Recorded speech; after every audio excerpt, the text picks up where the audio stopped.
ಈ ರೆಸಿಪಿ ಸಂಜೆ ಪಾರ್ಟಿ ಮಾಡೋರಿಗೆ ಬೆಳಿಗ್ಗೆ ರೊಟ್ಟಿ ಚಪಾತಿಗೆ ಸೂಪರ್ ಕಾಂಬಿನೇಷನ್ ಅಂತಾನೆ ಹೇಳ್ಬೋದು. ಎಲ್ರಿಗೂ ನಮಸ್ಕಾರ. ನಾನಿವತ್ತು ಲಿವರ್ ಗುಂಡಿಗೆಕಾಯಿನ ಬಳಸ್ಕೊಂಡು ಪೆಪ್ಪರ್ ಫ್ರೈ ಮಾಡೋದನ್ನ ತೋರಿಸ್ತಾ ಇದ್ದೀನಿ. ನೀವೇನಾದ್ರೂ ಈ ಲಿವರ್ ಗುಂಡಿಗೆಕಾಯಿ ಪೆಪ್ಪರ್ ಫ್ರೈನ ಒಂದು ಸಲ ಮಾಡ್ಕೊಂಡ್ರಿ ಅಂತಂದ್ರೆ ಪೂರ್ತಿ ಖಾಲಿ ಮಾಡ್ಬಿಡ್ತೀರಾ, ಅಷ್ಟು ಸಖತ್ತಾಗಿರುತ್ತೆ. ಮಾಡ್ತಕ್ಕಂಥ ವಿಧಾನನು ಕೂಡ ತುಂಬಾನೇ ಸುಲಭ. ಬನ್ನಿ ಈ ಲಿವರ್ ಗುಂಡಿಗೆಕಾಯಿ ಪೆಪ್ಪರ್ ಫ್ರೈನ ಯಾವ ರೀತಿ ಮಾಡೋದು ನೋಡೋಣ.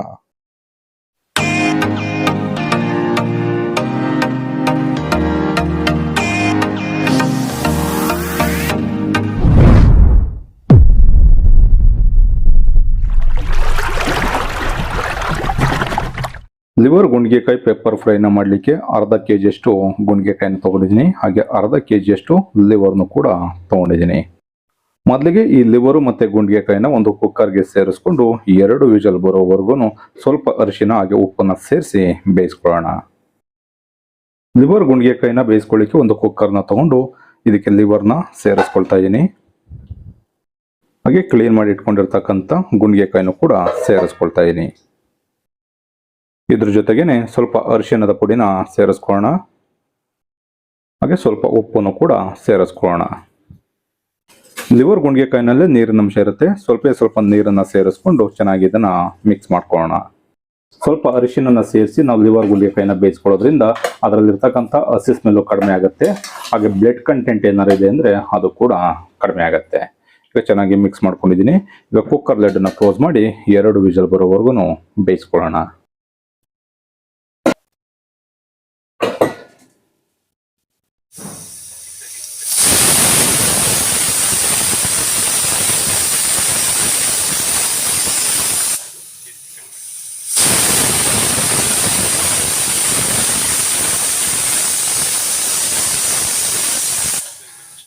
ಈಗ 2 ವಿಜಲ್ ಬರೋವರೆಗೂ ಬೇಯಿಸ್ಕೊಂಡಿದ್ದೀನಿ. ಕುಕ್ಕರ್ ಕಂಪ್ಲೀಟ್ ಆಗಿ ತಣ್ಣಗಾದ್ಮೇಲೆ ಕುಕ್ಕರ್ ಲಿಡ್ ಅನ್ನ ಓಪನ್ ಮಾಡೋಣ. ನೋಡ್ಬೋದು ಸ್ನೇಹಿತರೆ, ಲಿವರ್ ಮತ್ತೆ ಗುಂಡಿಗೆಕಾಯಿ ತುಂಬಾ ಚೆನ್ನಾಗಿ ಬೆಂದಿದೆ. ಇವಾಗ ಇದನ್ನ ಸಪರೇಟ್ ಆಗಿ ತೆಗೆದು ಒಂದು ಬೌಲ್ಗೆ ಸೇರಿಸ್ಕೋಬೇಕು. ಅದಾದ ನಂತರ ಸಣ್ಣದಾಗಿ ಕಟ್ ಮಾಡ್ಕೊಂಡು ಪೆಪ್ಪರ್ ಫ್ರೈನ ಮಾಡ್ಕೋಬೇಕಾಗತ್ತೆ. ಈ ರೀತಿ ದಪ್ಪನಾಗಿ ಪೆಪ್ಪರ್ ಫ್ರೈನ ಮಾಡ್ಕೊಂಡ್ರೆ ಮಸಾಲೆ ಎಲ್ಲ ನೀಟಾಗಿ ಹಿಡ್ಕೊಳ್ಳೋದಿಲ್ಲ. ಹಾಗಾಗಿ ಸಣ್ಣದಾಗಿ ಕಟ್ ಮಾಡ್ಕೊಂಡು ಅದಾದ ನಂತರ ಪೆಪ್ಪರ್ ಫ್ರೈನ ರೆಡಿ ಮಾಡ್ಕೊಳ್ಳೋಣ. ಈಗ ಲಿವರ್ ಮತ್ತೆ ಗುಂಡಿಗೆಕಾಯಿ ಎರಡನ್ನು ಕೂಡ ಈ ರೀತಿ ಸಣ್ಣದಾಗಿ ಕಟ್ ಮಾಡ್ಕೊಂಡಿದ್ದೀನಿ. ಈ ರೀತಿ ಸಣ್ಣದಾಗಿ ಕಟ್ ಮಾಡ್ಕೊಂಡು ನಾವು ಪೆಪ್ಪರ್ ಫ್ರೈನ ಮಾಡ್ಕೊಂಡಾಗ ಮಸಾಲಾನ ನೀಟಾಗಿ ಇಟ್ಕೊಳ್ಳುತ್ತೆ. ತಿನ್ನೋದಕ್ಕೂ ಕೂಡ ಬಹಳ ರುಚಿಯಾಗಿರುತ್ತೆ. ಬನ್ನಿ ಈಗ ಪೆಪ್ಪರ್ ಫ್ರೈನ ಯಾವ ರೀತಿ ಮಾಡೋದು ಅಂತ ನೋಡೋಣ. ಲಿವರ್ ಗುಂಡಿಗೆಕಾಯಿ ಪೆಪ್ಪರ್ ಫ್ರೈನ ಮಾಡಲಿಕ್ಕೆ ಒಂದು ಫ್ರೈ ಪ್ಯಾನ್ ಬಿಸಿಯಲ್ಲಿ ಇಟ್ಕೊಂಡು ಇದಕ್ಕೊಂದು 2 ಟೇಬಲ್ ಸ್ಪೂನ್ ಅಷ್ಟು ಎಣ್ಣೆ ಸೇರಿಸ್ಕೊಳ್ಳೋಣ. ಎಣ್ಣೆ ಚೆನ್ನಾಗಿ ಬಿಸಿ ಆದ್ಮೇಲೆ ಇದಕ್ಕೆ 2 ಈರುಳ್ಳಿನ ಸಣ್ಣದಾಗಿ ಕಟ್ ಮಾಡಿ ಸೇರಿಸ್ಕೊಳ್ಳೋಣ. ಸಣ್ಣದಾಗಿ ಕಟ್ ಮಾಡ್ಕೊಂಡಿರ್ತಕ್ಕಂಥ 3 ಹಸಿಮೆಣಸಿನ್ಕಾಯಿ, ಸ್ವಲ್ಪ ಕರಿಬೇವಿನ ಸೊಪ್ಪು, ಸಿಪ್ಪೆನ ಬಿಡಿಸಿ ಜಜ್ಜಿ ಇಟ್ಕೊಂಡಿರ್ತಕ್ಕಂಥ 1 ಗೆಡ್ಡೆ ಬೆಳ್ಳುಳ್ಳಿ, 1 ಟೀ ಸ್ಪೂನ್ ಶುಂಠಿ ಮತ್ತೆ ಬೆಳ್ಳುಳ್ಳಿ ಪೇಸ್ಟ್, ಹಾಗೆ ಸಣ್ಣದಾಗಿ ಕಟ್ ಮಾಡ್ಕೊಂಡಿರ್ತಕ್ಕಂಥ 2 ಮೀಡಿಯಂ ಸೈಜ್ ಟೊಮೊಟೊ. ಇಷ್ಟನ್ನು ಸೇರಿಸ್ಕೊಂಡು ಎಣ್ಣೆ ಜೊತೆಯಲ್ಲಿ ಚೆನ್ನಾಗಿ ಒಂದು 2 ರಿಂದ 3 ನಿಮಿಷ ಈರುಳ್ಳಿ ಮತ್ತೆ ಟೊಮೊಟೊನೆಲ್ಲ ಫ್ರೈ ಮಾಡ್ಕೊಳ್ಳೋಣ. ಈರುಳ್ಳಿ ಟೊಮೊಟೊ ಎಲ್ಲ ಚೆನ್ನಾಗಿ ಸ್ವಲ್ಪ ಎಣ್ಣೆನಲ್ಲಿ ಫ್ರೈ ಆಗಬೇಕು. ಒಂದು 2 ರಿಂದ 3 ನಿಮಿಷ ಫ್ರೈ ಮಾಡ್ಕೊಳ್ಳೋಣ. ಈರುಳ್ಳಿ ಟೊಮೊಟೊನ ಚೆನ್ನಾಗಿ ಒಂದು 2 ರಿಂದ 3 ನಿಮಿಷ ಫ್ರೈ ಮಾಡ್ಕೊಂಡಿದ್ದೀನಿ. ಇವಾಗ ಇದಕ್ಕೆ ಸ್ವಲ್ಪ ಮಸಾಲಾ ಪದಾರ್ಥಗಳನ್ನ ಸೇರಿಸ್ಕೊಳ್ಳೋಣ. ಒಂದು 1/4 ಟೀ ಸ್ಪೂನ್ ಅಷ್ಟು ಅರಿಶಿಣದ ಪುಡಿ, ಅರ್ಧ tea spoon garam masala, 1/4 tea spoon ಜೀರಿಗೆ ಪುಡಿ, 1 ಟೀ ಸ್ಪೂನ್ ಧನಿಯಾ ಪುಡಿ, ಒಂದು ಅರ್ಧ ಟೀ ಸ್ಪೂನ್ ಅಷ್ಟು ಖಾರದ ಪುಡಿ, ಮೆಣಸಿನಕಾಯಿ ಪುಡಿ. ನಾವು ಪೆಪ್ಪರ್ ಫ್ರೈನ ಮಾಡ್ತಾ ಇರೋದ್ರಿಂದ ಸ್ವಲ್ಪ ಕಾಳು ಮೆಣಸಿನ ಪುಡಿನ ಪೆಪ್ಪರ್ ಪುಡಿನ ಜಾಸ್ತಿ ಸೇರಿಸ್ಕೋಬೇಕು. 1 ಟೀ ಸ್ಪೂನ್ ಅಷ್ಟು ಪೆಪ್ಪರ್ ಪುಡಿನ ಸೇರಿಸ್ಕೊಳ್ಳೋಣ. 1 ಟೀ ಸ್ಪೂನ್ ಚಿಕನ್ ಮಸಾಲ. ಇಷ್ಟು ಮಸಾಲ ಪದಾರ್ಥಗಳನ್ನ ಸೇರಿಸ್ಕೊಂಡು ಮತ್ತೆ ಚೆನ್ನಾಗಿ ಒಂದು ಅರ್ಧದಿಂದ 1 ನಿಮಿಷ ಫ್ರೈ ಮಾಡ್ಕೊಳ್ಳೋಣ. ನಾನು ತೋರಿಸ್ತಾ ಇರ್ತಕ್ಕಂಥ ವಿಧಾನದಲ್ಲಿ ಏನಾದರೂ ನೀವು ಲಿವರ್ ಗುಂಡಿಗೆಕಾಯಿ ಪೆಪ್ಪರ್ ಫ್ರೈನ ಮಾಡ್ಕೊಂಡ್ಬಿಟ್ರಿ ಅಂತಂದ್ರೆ ಪದೇ ಮಾಡಿಸ್ತಾ ಇರ್ತೀರಾ, ಅಷ್ಟು ಸಖತ್ತಾಗಿರುತ್ತೆ. ಸ್ವಲ್ಪ ಮಸಾಲೆ ಎಲ್ಲ ಹಸಿ ಸ್ಮೆಲ್ ಕಡಿಮೆ ಆಗಬೇಕು. ಒಂದು ಅರ್ಧದಿಂದ 1 ನಿಮಿಷ ಚೆನ್ನಾಗಿ ಫ್ರೈ ಮಾಡ್ಕೊಳ್ಳೋಣ. ಈಗ ಮಸಾಲಾನು ಅಷ್ಟೇ ಒಂದು ಅರ್ಧದಿಂದ 1 ನಿಮಿಷ ಚೆನ್ನಾಗಿ ಫ್ರೈ ಮಾಡ್ಕೊಂಡಿದ್ದೀನಿ. ಆಲ್ರೆಡಿ ನಾನು ಲಿವರ್ ಮತ್ತೆ ಗುಂಡಿಗೆಕಾಯಿನ ಬೇಯಿಸ್ಕೋಬೇಕಾದ್ರೆ ಸ್ವಲ್ಪ ಉಪ್ಪನ್ನ ಸೇರಿಸ್ಕೊಂಡಿದ್ದೆ. ಹಾಗಾಗಿ ಈ ಮಸಾಲೆಗೆ ಎಷ್ಟು ಬೇಕೋ ಅಷ್ಟು ನೋಡಿಕೊಂಡು ಉಪ್ಪನ್ನು ಇವಾಗ ಸೇರಿಸ್ಕೊಳ್ಳೋಣ. ನಾನಿಲ್ಲಿ ಅರ್ಧ ಟೀ ಸ್ಪೂನ್ ಅಷ್ಟು ಉಪ್ಪನ್ನು ಸೇರಿಸ್ಕೊಳ್ತಾ ಇದ್ದೀನಿ.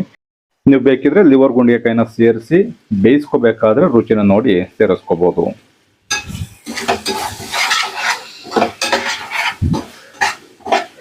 ಈಗ ಚೆನ್ನಾಗಿ ಮಸಾಲೆ ಎಲ್ಲ ಬೆಂದಿದೆ. ಇವಾಗ ಕಟ್ ಮಾಡಿ ಇಟ್ಕೊಂಡಿರ್ತಕ್ಕಂಥ ಲಿವರ್ ಗುಂಡಿಗೆಕಾಯಿನ ಇದಕ್ಕೆ ಸೇರಿಸ್ಕೊಳ್ಳೋಣ.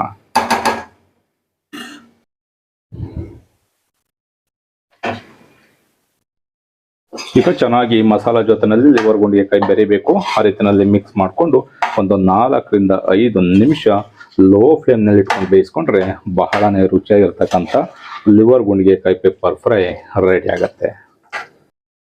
ಈಗ ಚೆನ್ನಾಗಿ ಮಿಕ್ಸ್ ಮಾಡ್ಕೊಂಡಿದ್ದೀನಿ.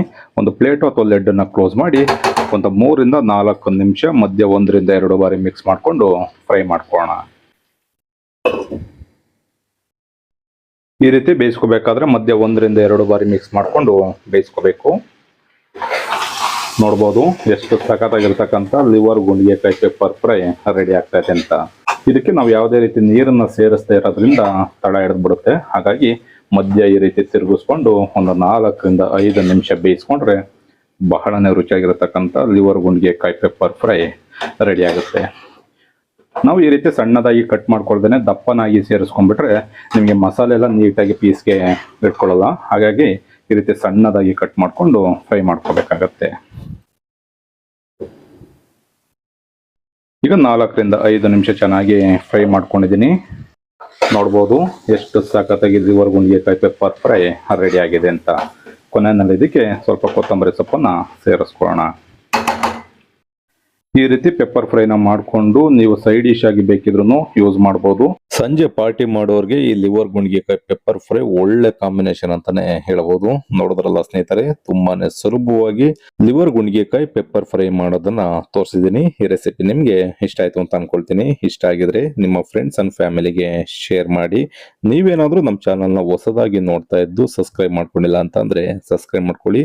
ಫೇಸ್ಬುಕ್ ಅಲ್ಲಿ ನೋಡ್ತಾ ಇರ್ತಕ್ಕಂಥವ್ರು ನಮ್ಮ ಸವಿರುಚಿ ರೆಸಿಪಿ ಫೇಸ್ಬುಕ್ ಪೇಜ್ ಇದೆ, ಅದನ್ನು ಕೂಡ ಫಾಲೋ ಮಾಡಿ. ನೀವು ಕೂಡ ಒಂದು ಸಲ ಟ್ರೈ ಮಾಡಿ ಹೇಗಿತ್ತು ಅನ್ನೋದನ್ನ ಕಮೆಂಟ್ ಮಾಡಿ. Thank you.